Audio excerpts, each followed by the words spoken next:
Good morning, Freshman. Second episode na po tayo ng pangangaral dito sa Freshman.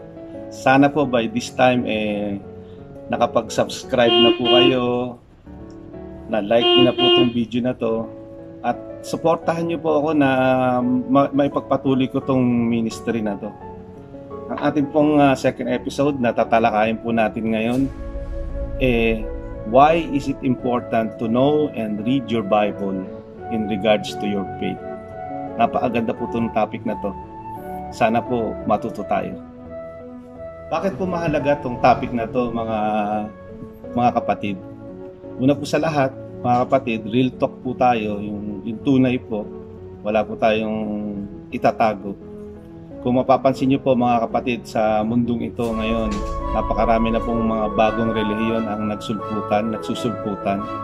Napakarami pong mga magagaling na mga ngaral ang nangangaral na.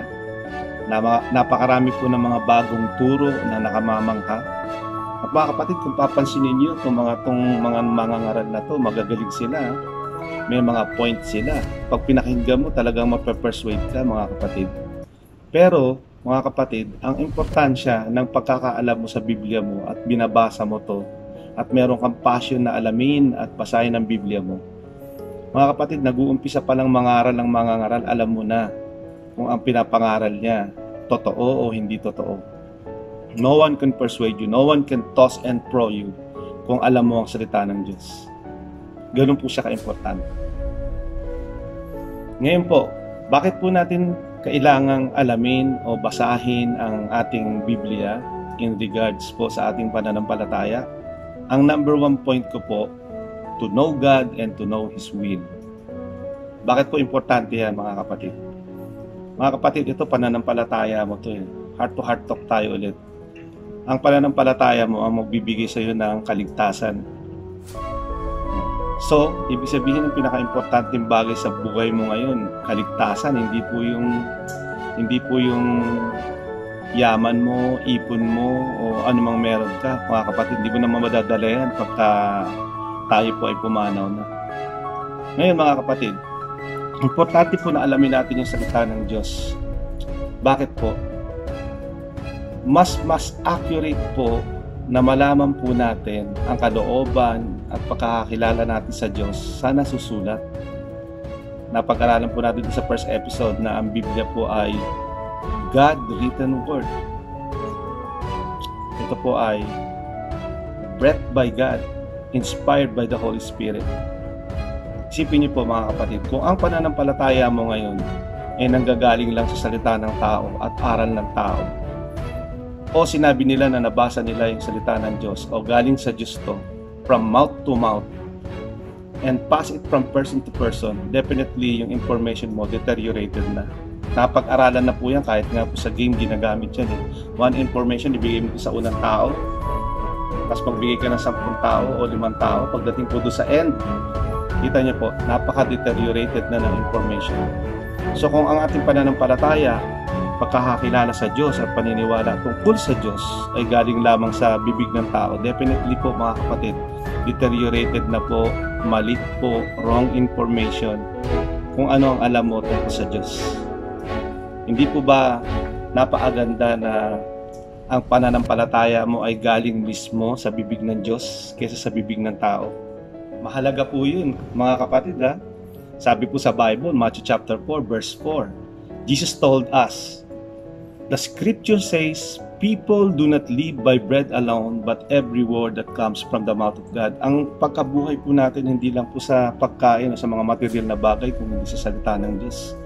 So the accurate information, napakahalaga po, to know God. Proverbs chapter 6, verse 23, for this command is a lamp, this teaching is a light, and correction and instructions are the way to life. Yun po ang sinabi ng Diyos, mga kapatid. Kung bakit napaka-importante na tayo po ay guided sa Kanyang salita, maalam sa Kanyang salita. Ito po ay ilaw, ito po yung nag-guide sa iyo, ito po yung nagbibigay sa iyo ng tamang buhay at tamang pamamaraan. Psalms chapter 4, verse 7 to 8. Sabi po doon, then I said, look, I have come As is written about me in the scriptures, I take joy in doing your will. My God, your instructions are written on my heart. Sa pagbabasa po ng Biblia, mga kapatid, hindi mo kailangan sauluhin yan. When you are reading and reading, it's like hearing and hearing. Titibay po yung pananampalataya mo at yung mga salitang yan, uukit sa puso mo yan. Every time na meron kang maling landas na gagawin, mangungusap at mananalita po sa iyo yan, mga kapatid. Ganun po kahalaga ang pagkakaalam mo o pagkakabasa mo ng Biblia in regards to your faith, mga kapatid. Kung kilala po natin ang Diyos sa pamamagitan ng kanyang salita, mga kapatid, amen, sigurado, accurate po ang gagawin natin. Accurate po ang pamamaraan natin sa pagsamba natin sa Kanya. Accurate po na hindi po natin siya masasaktan. Accurate po yung mga pamamaraan natin in regards sa ating pananampalataya at sa Diyos. Kung ito po ay sabi-sabi lang ng tao, mga kapatid, paano po tayo nakakasiguro na yung ginagawa po natin tama? Ayaw ko pong scrutinize ng ibang pananampalataya o relihiyon. Pero mga kapatid, napakarami pong bagay na mga ginagawa po ng ibang relihiyon na hindi po nasusulat. Dapat po i-search po natin yan. Yung pamamaraan natin ng pananalangin, yung pagsamba po natin sa mga rebulto o sa mga imahen na gawa po ng ating mga kamay. Amen? At yung mga bagay na ginagawa po natin na akala po natin natural dahil kasi uso yun, marami naman ang gumagawa nun. Mga kapatid, marami po tayong ginagawa na akala po natin tama na kung magbabasa tayo ng Biblia. Diyos ko, kinagagalit pala ng Diyos yun, kinamumuhian pala ng Diyos yun. So, paano po natin makikilala ang Diyos ng tama at accurate sa pamamagitan lang po ng kanyang salita, pagbabasa nun? Mga kapatid, ang pangalawang point po natin kung bakit natin kailangan na alamin o basahin ang ating pong Biblia in regards to our faith. Una, to protect us from false teaching and false prophet. Napaka-importante niyan, mga kapatid. Heart-to-heart talk lang po, mga kapatid. Kaya nga po, alam niyo mga kapatid, kaya po ako nagkaroon ng inspirasyon na gawin tong pangangaral sa YouTube. Isa po yan sa mga bagay na yan po ang nagbigay sa akin ng inspirasyon. Napakarami pong video po ako napapanood. Pangaral, mga bagong katuruan na kung talagang alam mo yung Biblia, mangingilabot ka po sa mga sinasabi ng mga mangangaral na ito, mga kapatid.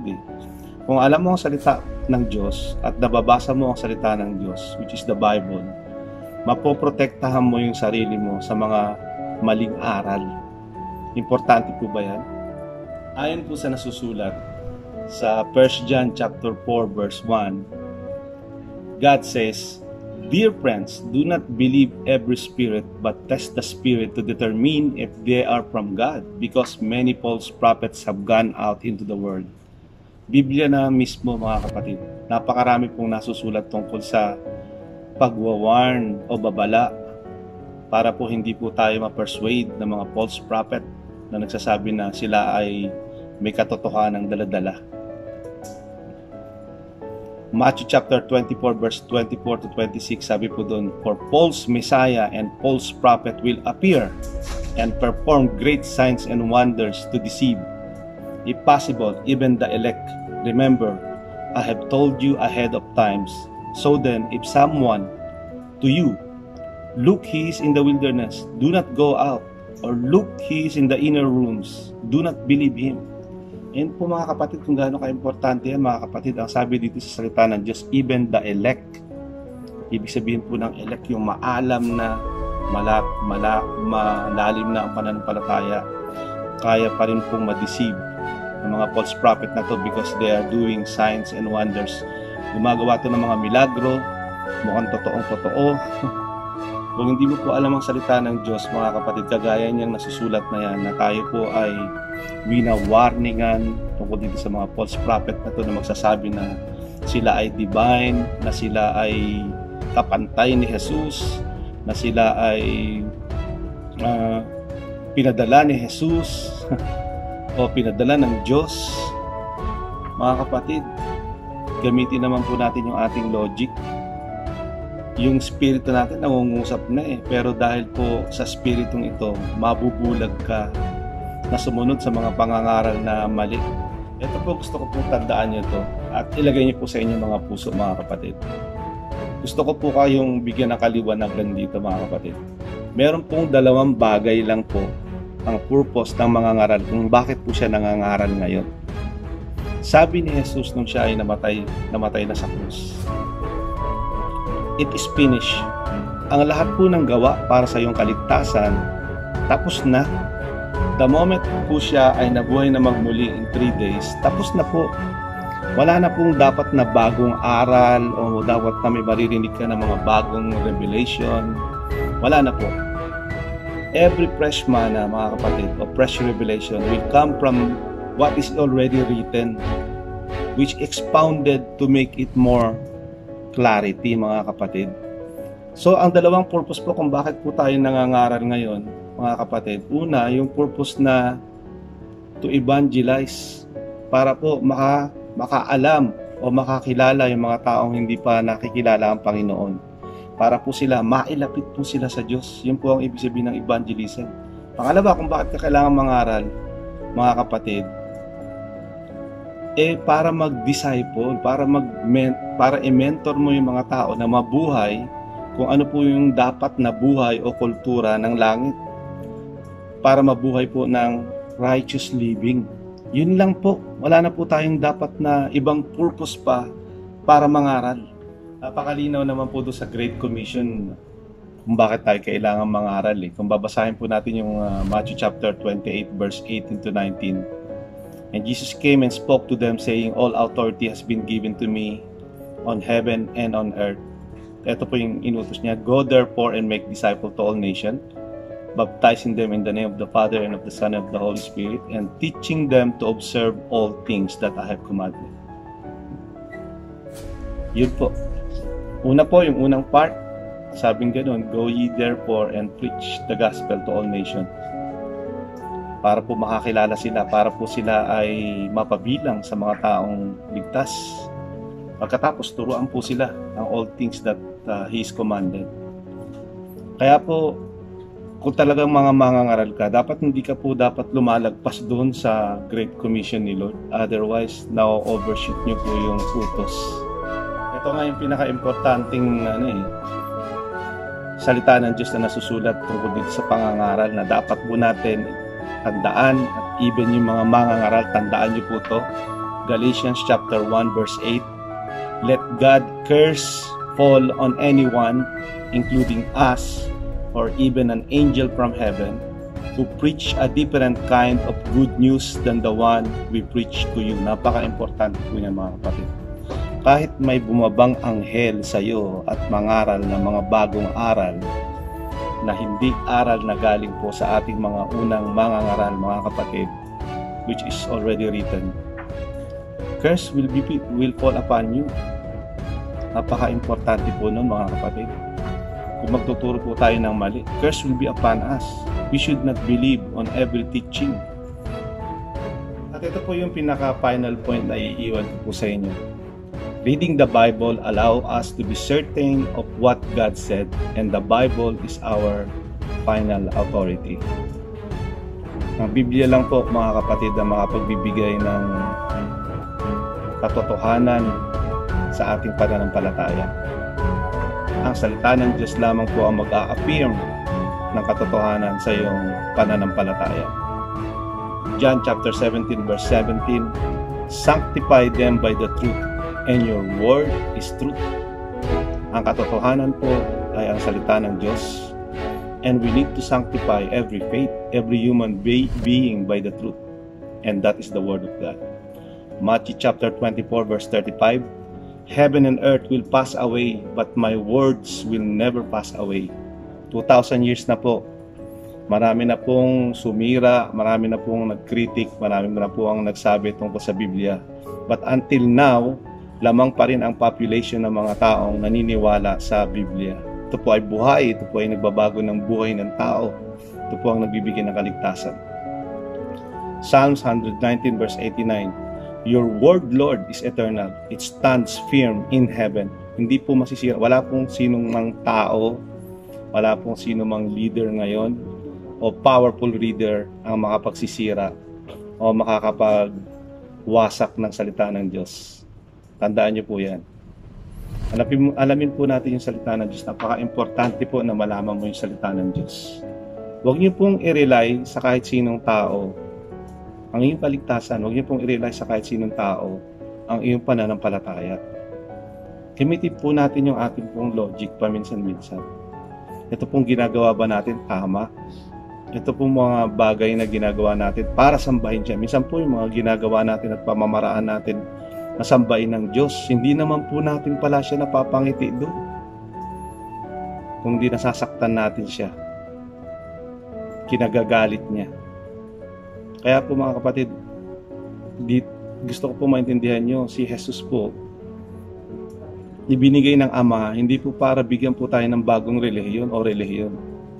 Ang kalooban ng Diyos, kaya po siya namatay sa krus na buhay na magmuli, ay upang ikaw magkaroon ng personal relationship sa Kanya. Ang kailangan ng Diyos, relasyon sa iyo. Anak Kanya eh.